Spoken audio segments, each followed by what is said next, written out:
오늘 말씀 시편 146편 되겠습니다. 146편 1절로 5절 말씀까지 낭독자가 낭독하겠습니다. 할렐루야. 내 영혼아 여호와를 찬양하라. 나의 생전에 여호와를 찬양하며 나의 평생에 내 하나님을 찬송하리로다. 귀인들을 의지하지 말며 도울 힘이 없는 인생도 의지하지 말지니 그의 호흡이 끊어지면 흙으로 돌아가서 그날에 그의 생각이 소멸하리로다. 야곱의 하나님을 자기의 도움으로 삼으며 여호와 자기 하나님에게 자기의 소망을 두는 자는 복이 있도다. 아멘. 아멘. 하나님을 어떻게 더 잘 믿을 수 있을까? 오늘 네 번째 시간에 하나님을 자기 하나님으로, 하나님을 나의 하나님으로 믿어야 되겠다, 이런 제목으로 말씀을 나눕니다. 사람이 태어나서 살아가는 동안에 사람을 잘 만나야 됩니다.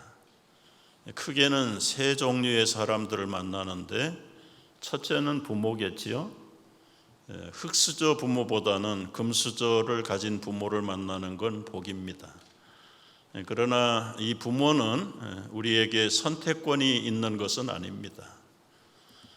두 번째는 배우자를 잘 만나야 합니다.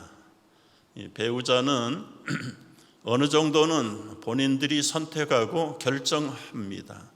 그렇기 때문에 탓하지 말고 잘 살아야 합니다.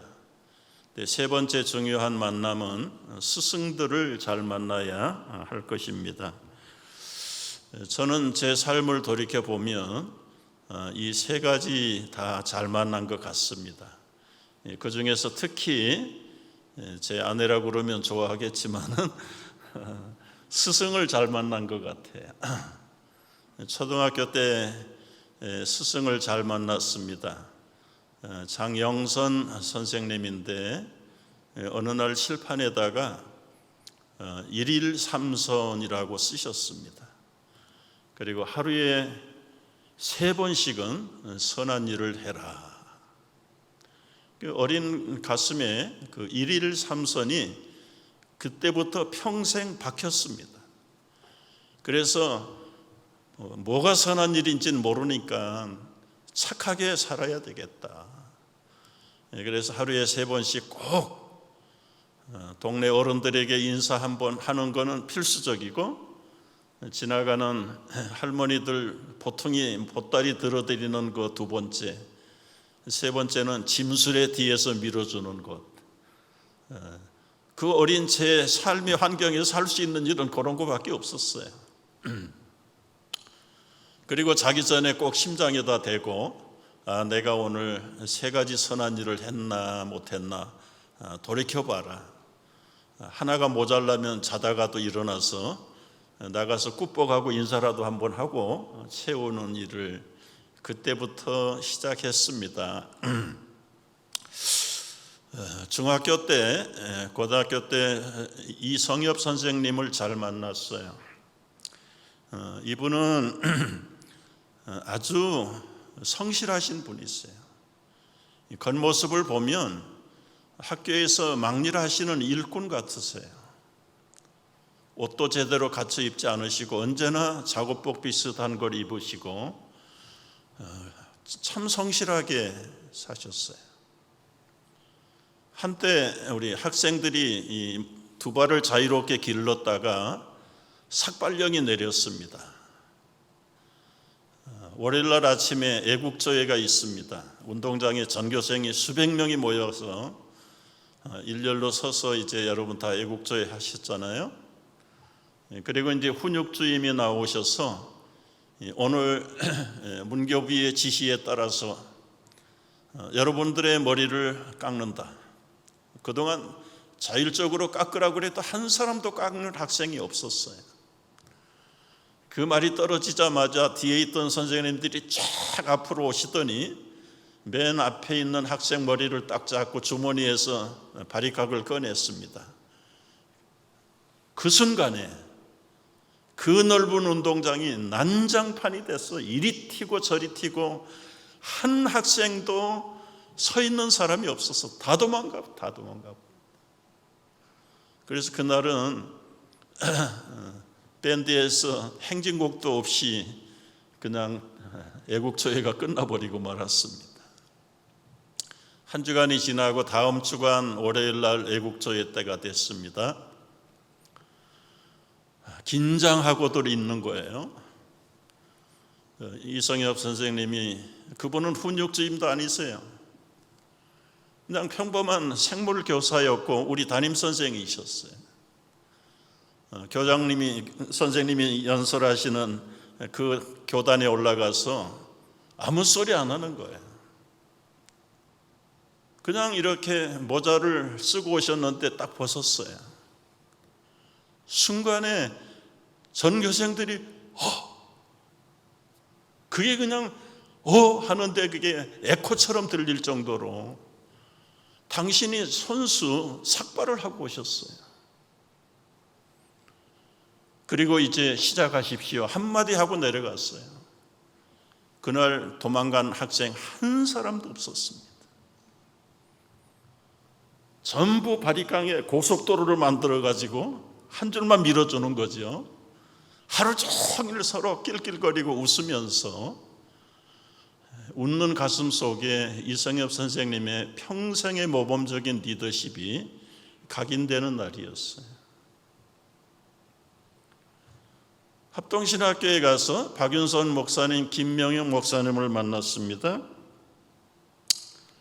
박윤선 목사님은 이루다 설명할 수 없어요. 그분이 이 족자 세계를 남기셨어요. 어려운 말로 휘호라고 그러는데 한문의 붓글씨 세계를 남기셨습니다. 침묵, 정진, 기도, 일관, 지사, 충성, 이것이 이 어른의 평생의 신앙이고 삶이었어요.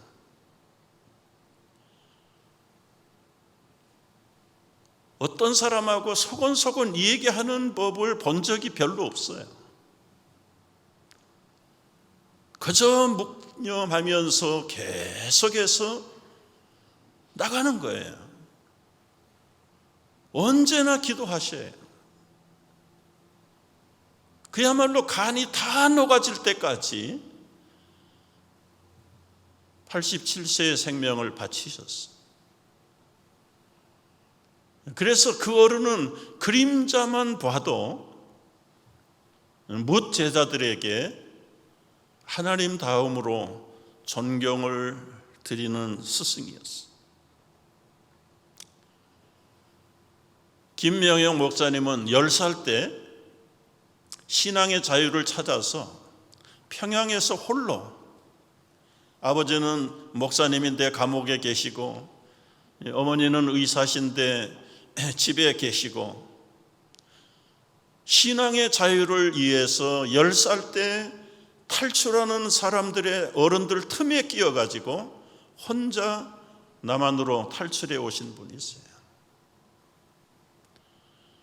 그리고 평생을 하나님만 붙들고 살아오신 분이세요. 그분이 기뻐하는 일이다라고 하면 숫자 개념이 없어요. 예산이, 재정이 얼마가 들든지 관계가 없어요. 정말 하나님 중심의 신앙을 저는 그 어른에게 배웠습니다. 고맙고 감사한 것은 초등학교 선생님, 중고등학교 그 선생님, 신학교에서 가르쳐 주셨던 그 은사들, 그들의 하나님을 어쩌다 보니까 나의 하나님으로 붙들게 된 것이 얼마나 큰 축복이고 감사한지 몰라요. 처음부터는 그렇지 못했겠지요. 그런데 시간이 갈수록 초등학교 선생님이 학교 강단에서 예수님 옛제도 꺼내지 않았어요. 복음의 복자도 꺼내지 않으셨어요. 그런데 그분의 삶 속에 분명히 하나님이 계시고 예수님이 계신다는 걸 보게 됐어요. 고등학교 때 선생님도 마찬가지.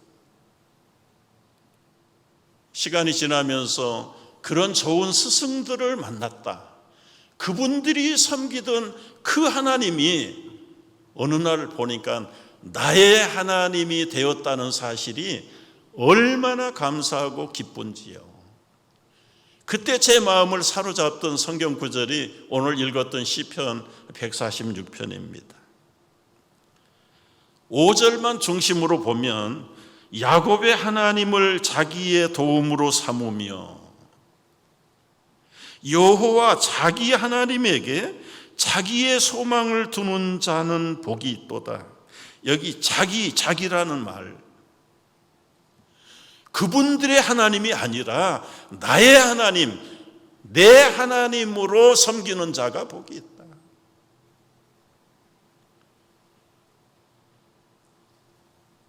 야곱의 하나님이 아닙니다. 아브라함의 하나님이 아니라 그 아브라함이 섬겼던, 야곱이 체험했던 그 하나님이 여러분의 하나님이 되시기를 주의 이름으로 축복합니다. 목회를 오래 하면서 가끔 느껴지는 분들이 있어요. 저분도 평생 교회를 댕기시는 것 같은데 그냥 댕기는 거예요, 댕기는 거. 목사님이 좀 힘을 주어서 신앙을 강조하고 믿음을 강조하면 마치 자기 하나님을 우리에게 강요한다라는 반응을 느껴요. 교회도 목사님 교회지 자기 교회로 생각을 안 해요.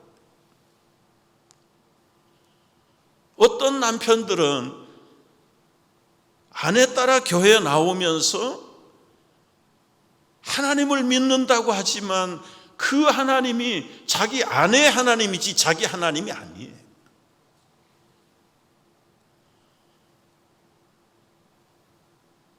얼마나 앞뒤가 안 맞는 이야기입니까? 요즘 우리 역대하를 묵상하고 있잖아요. 토요일 날 어제 본문도 그렇고 며칠 전에 본문 두 군데 공통점을 발견하면서 특별히 우리 교인들 가운데 자기 하나님으로 믿지 못하는 분들이 자꾸 가슴에 밟혀요. 그래서 더 유독 오늘 좀 말씀을 나눠보려고 하는 겁니다. 26장 역대하 26장의 말씀을 보면 한번 여러분 성경을 찾아보시죠. 역대하 26장에 우시야 왕이 유다 남쪽 유다의 10번째 왕으로 등극을 합니다. 그때 나이가 16세였다고 합니다. 아버지 아마사를 대신해서 왕이 됐어요. 그리고 이 우시야가 왕위에 오를 때에 16세에 올라서 52년간을 예루살렘에서 다스렸다. 사절을 보면은 52년 동안 일생을 살았던 그 우시야의 왕의 평가를 하나님이 이렇게 내리셨어요.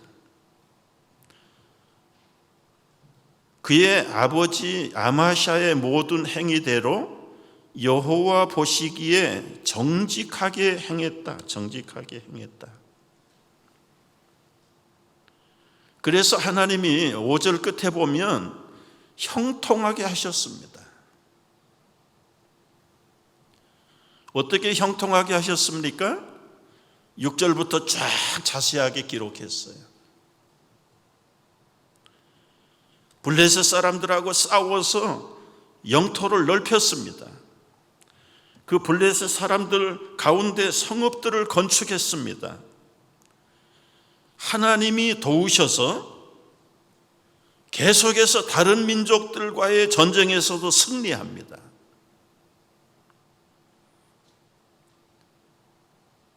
하나님이 치게 하셨다 그랬어. 하나님이 치게 하신지라. 8절에 보니까 그 이름이 변방까지, 애굽의 변방까지 퍼졌더라. 여러분, 아시아에서 아프리카까지 이 우시아의 왕의 나라가 소문이 날 정도로 확장이 됐다.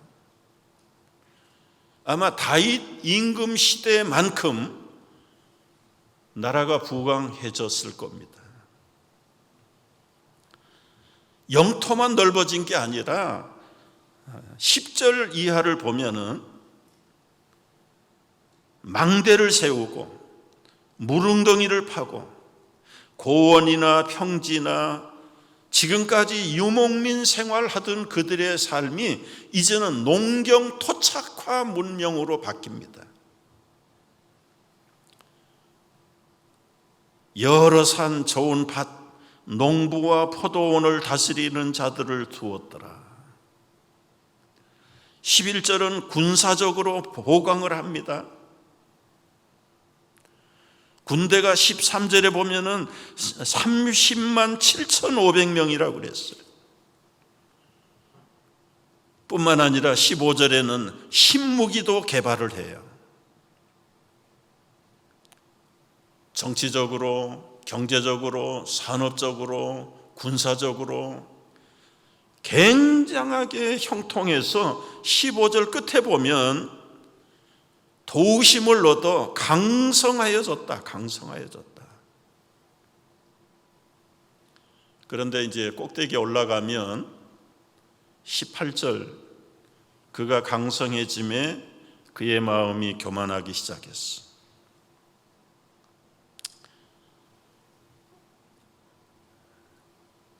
결국 죽을 때는 나병으로 죽습니다. 여러분, 이 교만은 설교 안 해도 여러분 너무 잘 아세요. 하나님이 가장 싫어하는 것 중에 하나가 교만. 그 교만 중에서도 하나님을 버리고 우상을 섬기는 교만은 용서가 없어요. 용서가. 52년 그렇게 자라다가 죽을 때는 나병으로 왕실의 무덤에도 묻히지 못했어. 왕실 무덤 가까운 곳에. 참 얼마나 비극이에요. 52년을 선한 왕으로 최부강의 나라를 만들었는데, 나라는 아직까지는 그대로 있는데 본인은 정작 죽을 때 나병, 하나님의 징계를 받아서 나병으로 죽었어. 나병. 그 교만이 무슨 교만입니까? 어디에서 온 교만입니까? 여러분, 52년 동안 잘 다스렸던 이유를 5절에 가보세요. 5절. 16살의 왕이 되었을 때 그 옆에는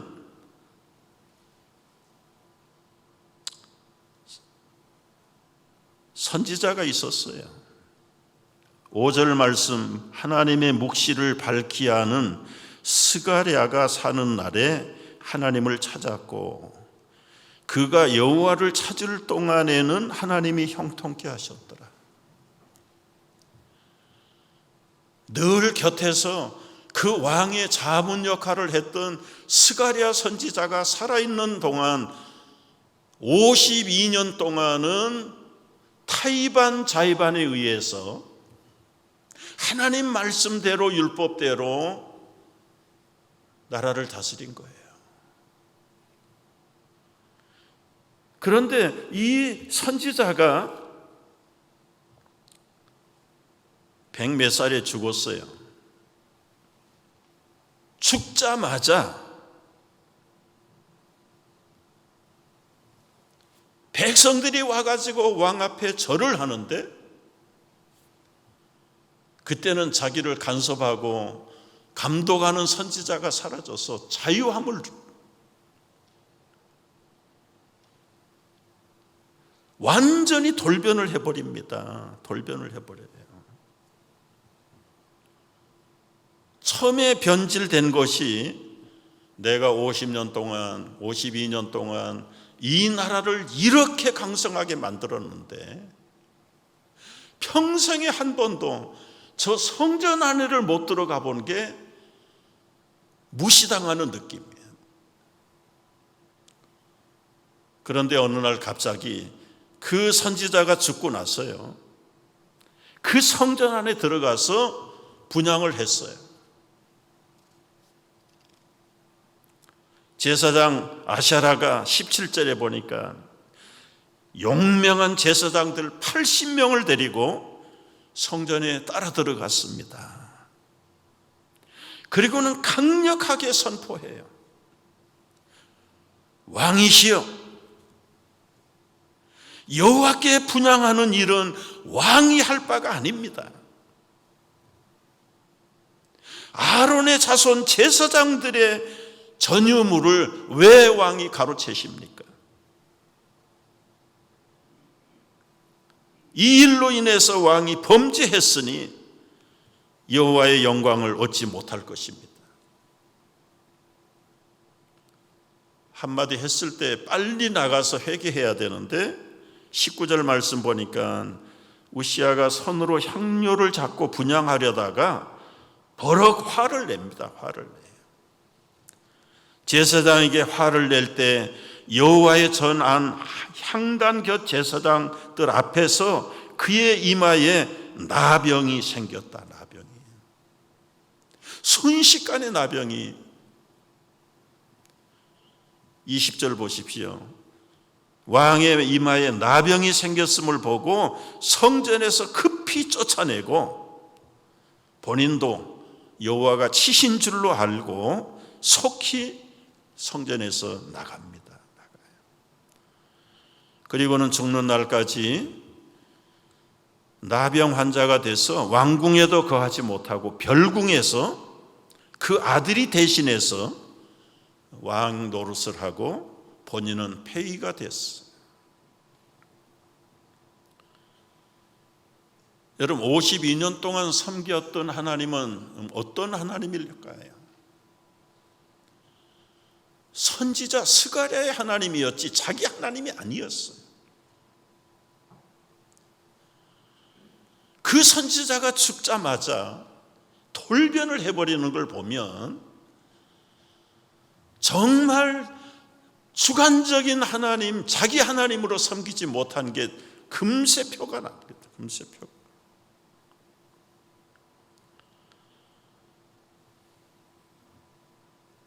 그런데 이 우시아 왕만 그런 게 아니라 24장을 보십시오. 24장에 보면은 그 할아버지 왕 우시아도 그래요. 우시아.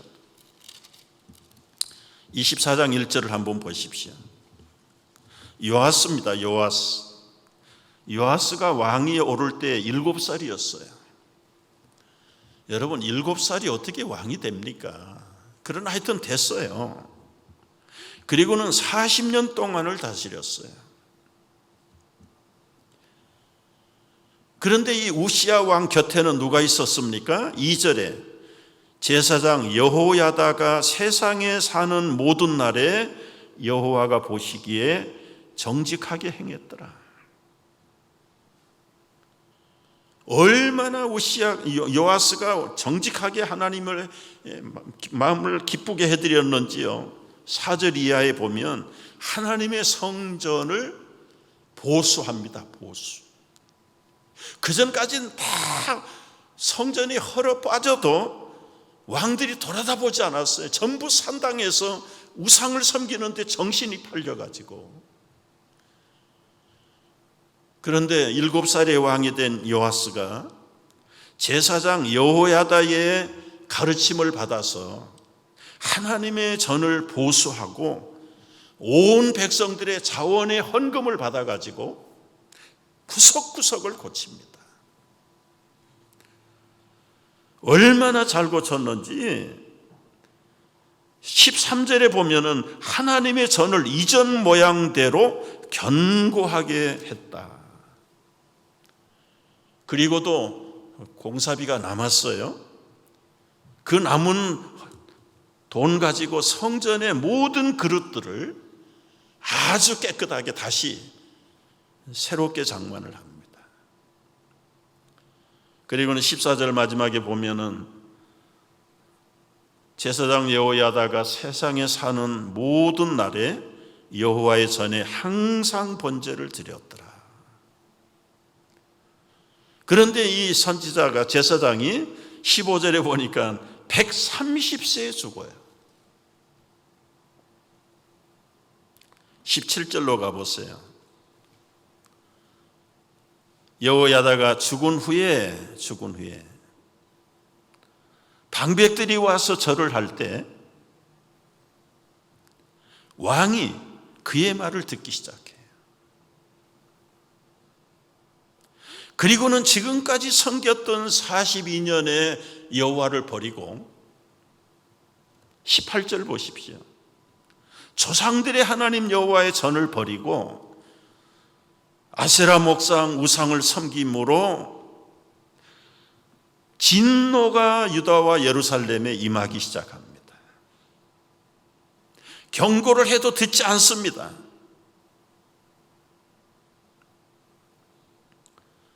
어떻게 됐습니까? 결국은 제사장의 칼에 처형을 당해요. 할아버지도 그렇게 42년을 그 여호와다 선지자의 하나님을 섬기다가 그 선지자가 죽고 나니까 자기의 본색이 드러나 버린 거예요. 그 손자 우시야도 마찬가지잖아요. 52년을 섬기다가 제사장이 죽으니까 본색이 드러나 버린 거예요.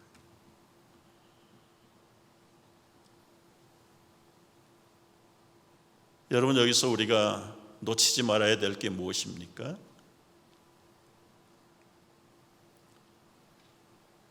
어릴 때는 부모님의 신앙으로 마지못해 타이반 자이반에 심지어는 끌려다니던 신앙이 어릴 때 신앙, 대부분이 그래요. 그런데 그 신앙이 성인이 돼가지고도 그 자리에 머물고 있다면 자기 스스로 앞날에 화를 쌓고 있는 거죠. 어떻게 그렇게 하고 살아계신 하나님에게 복을 받겠어요?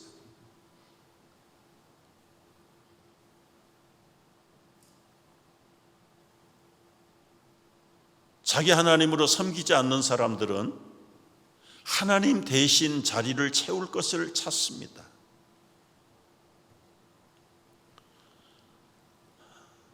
유대인들의 지혜의 보고라고 하는 탈무드에 이런 지혜담이 실려 있어요.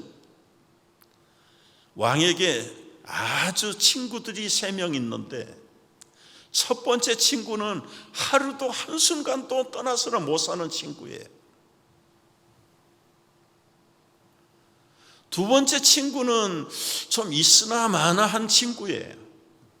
어쩌다가 한 번씩 만나기도 하고 오기도 하고 가기도 하고. 세 번째 친구는 아주 먼 친구입니다. 먼 친구예요. 몇 년에 한 번 있을까 말까 만남이. 그런 친구가 있는데 이런 세 친구를 둔 왕이 어느 날 죽었어요. 한 시간도 못 보면 못 살던 친구는 그 시간부터 얼굴도 안 보여. 나타나지도 않아. 그 친구가 누굴까요? 돈이라는 친구입니다. 돈. 죽는 순간에 돈이 걸어다니기를 합니까? 그 순간에 빠이빠이해요. 두 번째 있으나만 한 친구는 가족이다. 가족. 죽었는데 그냥 와서 한참 서 있다가 그냥 가고는 그 다음에 별 도움이 안 돼. 그러나 있으나마나 했던 어쩌다가 한 번씩 찾아오는 친구가 왔는데 이 친구는 자기와 자기의 미래를 이끌어가면서 안내를 하던 친구가 됐다. 그 친구는 믿음이라는 친구다. 믿음이라는 친구. 살아서는 돈이 귀하고 가족들이 귀하지만 믿음은 멀리 있는 것처럼 살지만 정작 인생에 가장 있어야 될 친구는 믿음이요 하나님이라는 사실을 이 탈무드에서 가르치고 있는 거예요.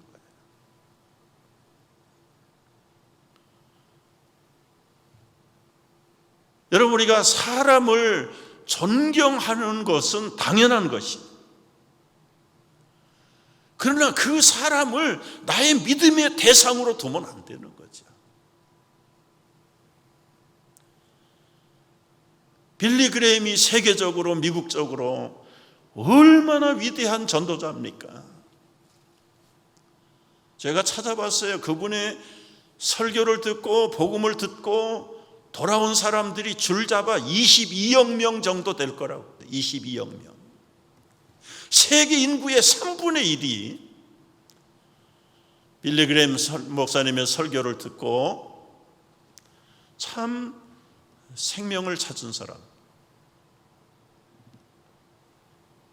그런데 지금 그들 속에 빌리 그레임이 섬겼던 그 하나님이 있냐 말이야. 있느냐.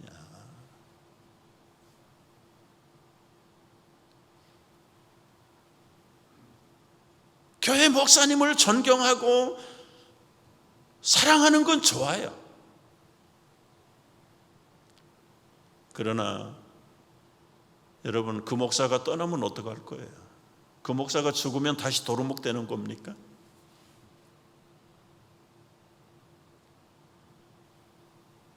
여러분의 부모의 신앙 따라갈 수 없는 신앙이라고 말하는데 그 부모가 죽고 나면 그 자녀들은 신앙이 어떻게 돼야 되는 겁니까? 후대에 갈수록 점점 더 자기 하나님으로 섬기는 자들이 우죽순처럼 일어나야 되는데 역현상이 일어나고 있다. 역현상. 별이 하나 사라지면 그 다음에 더 밝은 별이 솟아야 될 텐데 더 어두워져 버리고 깜깜한 흑암의 세계로 빠져버린다면 이 땅에 우리에게 무슨 소망이 있겠는가?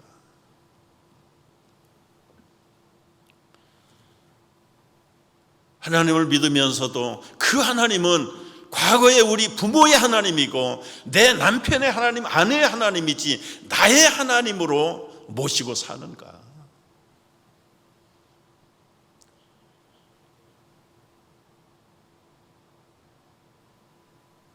오늘 보여주신 목사님들, 선생님들, 스승들 다 좋지요. 좋아요. 그러나 여기 우시아나 요아스 같은 왕이 그분들의 눈에 날까봐 52년 동안 40년 동안은 꼼짝을 못하고 끌려다니다가 결과는 선한 일을 했는데 그분들이 사라지자 본색을 드러내고 180도로 바뀌어버리는 변질된 신앙이 그게 신앙인가? 오늘 이 어두운 시대입니다. 다 자기 목숨들 예방하고 유지하느라고 그게 우선순위 1번이 됐어요. 1번이 됐어요. 그걸 시비하자는 이야기는 결코 아니에요. 금은 보존하고 아껴가지고 뭐 했을 건데요? 뭐 했을 건데요? 예방하면서도 보존하면서도 정말 빗대는 삶, 나의 하나님이 어떤 하나님인가를 주어진 환경 속에서라도 최선을 드러내야 되는 것이 우리가 사는 지금 현실의 숙제가 아닌가, 숙제가 아닌가. 세계적으로 대체적으로 잘 사는 나라가 유럽이잖아요. 유럽. 지금은 옛날하고는 많이 판도가 달라진 건 사실이에요. 그러나 제가 최근에 하나만 알고 둘을 몰랐는데 그 둘을 각 나라에 십자가 들어가 있는 나라가 그래도 예수를, 하나님을 자기 나라 민족의 하나님으로 섬기는 나라. 근데 주로 이제 독일, 이태리, 불란서 그런 데는 십자가는 없는데 다 삼색 그걸 배운 거예요. 그 삼색도 삼위일체 하나님을 섬긴다는 표시라는 거를.